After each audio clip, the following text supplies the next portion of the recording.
Hello everyone, quick disclaimer about the video here. I actually had the idea for this video quite a long time ago, shortly after Otis came out, and I didn't make it right away, and the script for this video was written before the Murder on the Warp Express content was revealed, and this video will probably be released, I imagine, after Murder on the Warp Express comes out. With that being said, the Murder on the Warp Express identities and ego, the multi-crack fixers and the Dimension Shredder ego, are not discussed in this video. I don't necessarily think that takes away too much from the overall point, as this video is mostly, like 90% about how W Corp operates sort of within itself, and what the Otis ID does for it. But still, you know, some of the information might seem a little bit dated once the multi-crack office comes out. We'll have to see. Even at the time of me recording this, the update hasn't actually dropped yet, so we'll see how the multi-crack office influences charge teams. Hey guys, today I'd like to discuss W Corp Otis and Project Moon's identity design decisions. Limbus Company is full of design decisions that I find particularly interesting, and I'm constantly questioning the intended use for IDs. To be clear, I don't think that Project Moon is bad at designing identities or anything else in the game. Quite the opposite, in fact. That said, I do find discussing developer intentions to be fun and interesting. So in this video, I plan to discuss my thoughts on the charge identities, Otis, and how they all fit together. Let's start by getting a quick overview of the game's charge identities and what they do. All these identities have some kind of obvious synergy with charge. Of these, the Rose Spanner Workshop won't receive much consideration, as, in my opinion, they are meant to synergize more with Tremor than W Corp. So what does W Corp actually do? If you're like me, when you think of W Corp and R Corp, you probably think of big damage.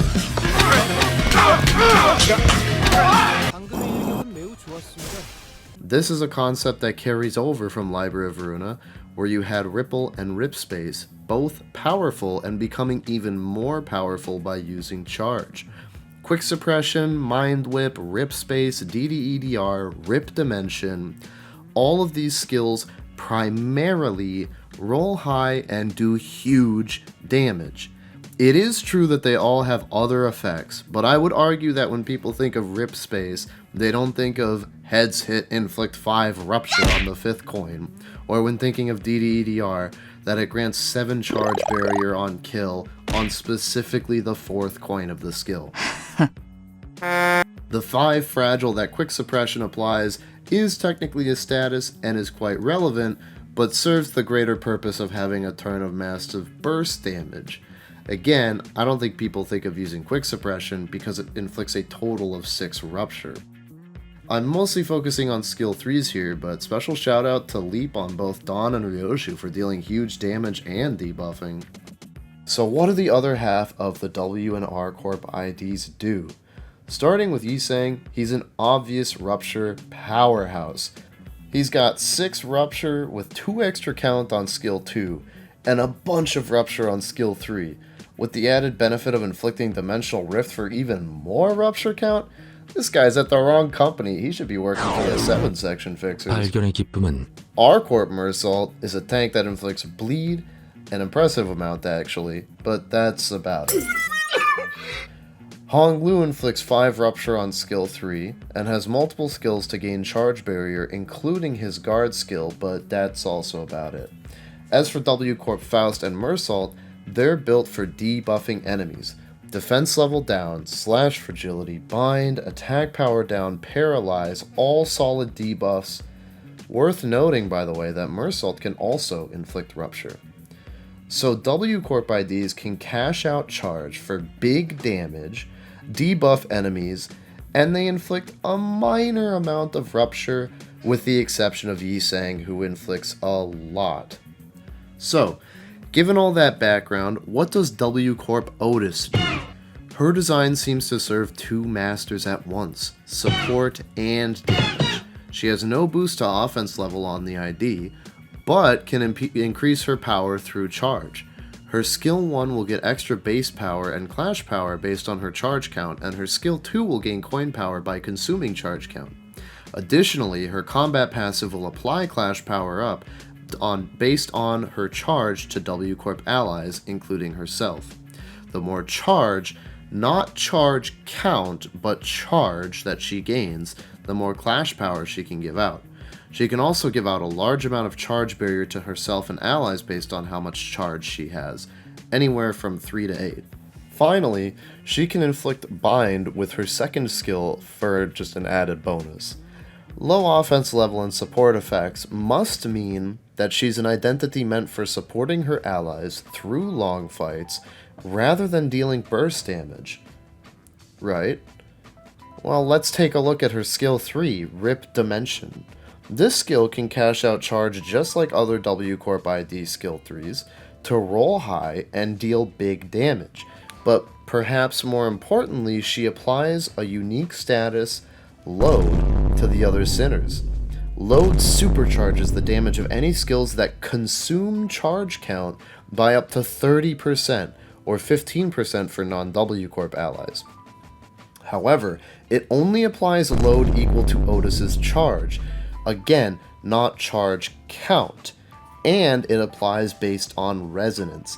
An important thing to note is that she always applies load to herself regardless of resonance.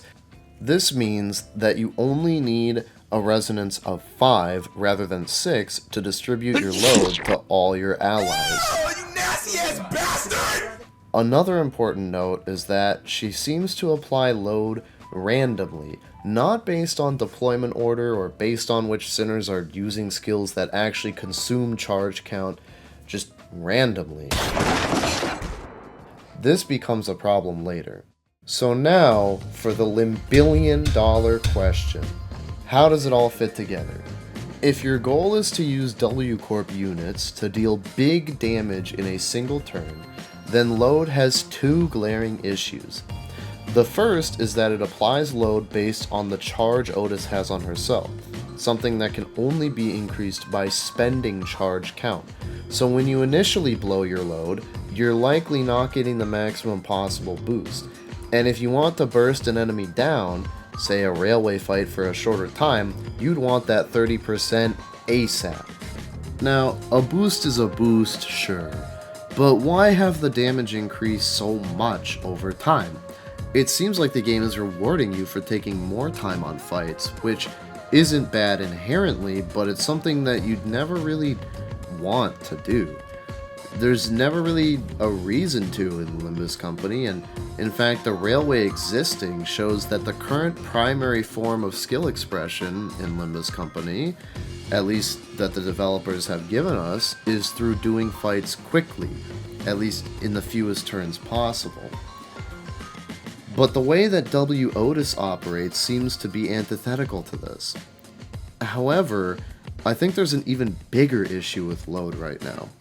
Let's talk about the skills that you most want to boost with load. Rip Space, DDEDR, and maybe Dimensional Rift. Already we're seeing a problem though. These skills all have different affinities, so you cannot spread load to all your allies. Remember that load distributes randomly. If you use these 4 skills though, you'd already be in a situation where you cannot spread the load to everyone. Even if the rest of your resonance is Gloom, you'd get load on Otis and 4 others with 1 sinner left out, which could be irrelevant, or it could be Dawn or Ryoshu. Same thing if you have complete Envy resonance. Because Rip Dimension and Dimensional Rift are both Gloom, you'd only get a resonance of 4, and one of your sinners loses out on Otis's load. You might be wondering which W Corp units have Envy skills that consume charge count besides W Dawn and W Ryoshu, so we can get as much boosted damage out of load as possible. And the answer is... None at all. None of them. Not a single one. Even going over to our corp, Mersault and Ishmael only have envy skills that gain charge, and while Heathcliff's skill 3, his most powerful skill, is envy, it doesn't actually consume charge count. The affinities for skill 3s among W Corp units are Gloom, Wrath, Envy, Pride, Gluttony, and Gloom. If you include Mind Whip and Rhino Ram, you get an extra Wrath and Lust, so not really very helpful for resonating. If we add W Mersault's skill 2 and W Faust's skill 2, which both consume charge count, we get 2 more Gloom affinity skills, which are helpful for resonating, but are not exactly big damage dealers themselves, if they do get the load buff. What this all means is that to get the most out of load, you have to gamble and or give up on using some of your big damage skills that you want to have boosted for the sake of getting a higher resonance, which will allow you to guarantee the damage buff on all your units but may reduce your overall damage for that turn. Now, to be clear, charge using skills are pretty easily associated with envy. One of the biggest pieces of evidence for this is the Railway 3 Spiral of Contempt fight, where it had a passive that gave it 1 envy fragility every time it was hit by a skill that consumed 8 or more charge count. But interestingly, the charge IDs only have 2 charge consuming envy skills among them. All of this makes a bit of a mess in my opinion, though with all that being said, I don't completely hate it, and there are upsides to this as well. Primarily, W Corp is actually pretty good at generating a diverse set of ego resources. They actually have every affinity across all of their IDs, and they don't need to resonate every turn, unlike, for example, the Blade Lineage IDs, who generally want to have at least 3 Pride resonance every turn due to Blade Lineage Mersault's passive. Well, we've gone over the Limbus charge IDs, talked about the newest member, Otis, and looked at how they create this interesting puzzle of how they all fit together. To be honest, this is a pretty surface level analysis, and I think there's a lot more one could say on this topic. I have some ideas for some other IDs and egos that I want to discuss in the future myself if people like this video. Speaking of which, if you've made it this far, thank you for watching. Genuinely, really, I mean it. This is my first time actually writing a proper script for a video, or anything really, and my first time doing a more serious video, so I hope you've enjoyed it. Feel free to comment below to let me know what you think of W Corp Otis, the load buff, and how you use her in Limbus, and have a fantastic day.